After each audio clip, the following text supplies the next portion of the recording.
और रानी लक्ष्मीबाई को आत्मसमर्पण करने को कहा। लेकिन वीर लक्ष्मीबाई अपने अटल निर्णय पर अटक गए और ब्रिटिश सरकार के हाथ पैर फूल गए थे।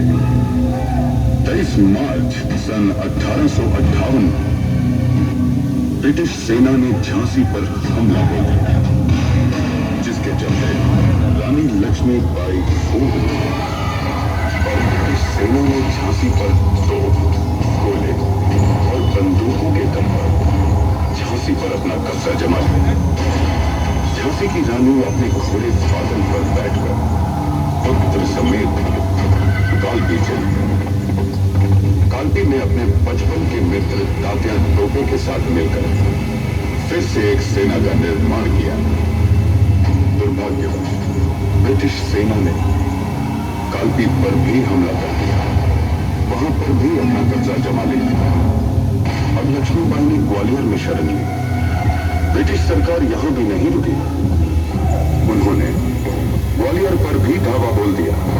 ग्वालियर में ब्रिटिश सरकार से लड़ते वक्त रानी लक्ष्मीबाई को सीने में दर्द उठा तो देखा कि एक ब्रिटिश सैनिक की तलवार से रानी के सीने में एक गहरा जख्म हो गया था।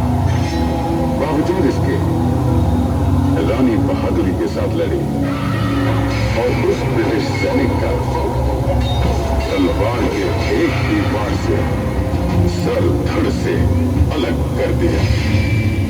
रानी का जख्मी होना ब्रिटिश सैनिकों के लिए एक सुनहरा अवसर बना। रानी बचते बचते जख्मी हालात में पुत्र को पीठ पीछे बांधे एक झरने के पास हुई, पर उनका घोड़ा झरने से आगे नहीं जा सका। तभी पीछे से एक ब्रिटिश सैनिक ने उनकी पीठ पर राइफल से गोली चला दी, जिससे कि वह घोड़े से नीचे गिर गई। फिर भी रानी ने हार नहीं मानी।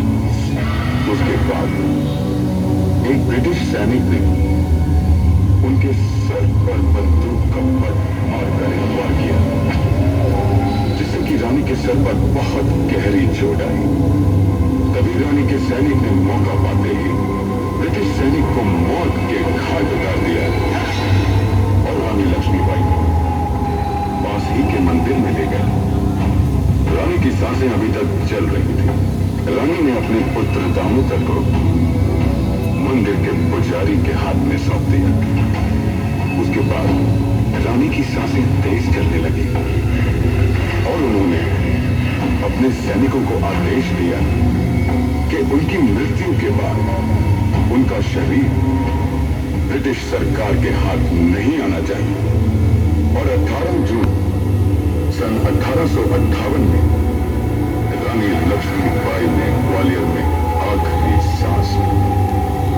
रानी के मरने के बाद रानी के अंगरक्षकों ने लकड़ियां इकट्ठी करके उनके पार्थिव शरीर का अंतिम संस्कार कर दिया।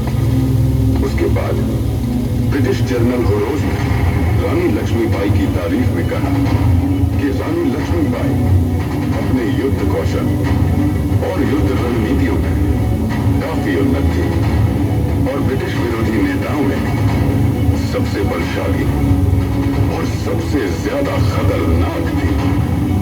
बुंदेले हर बोलों के मुंह हमने सुनी कहानी थी।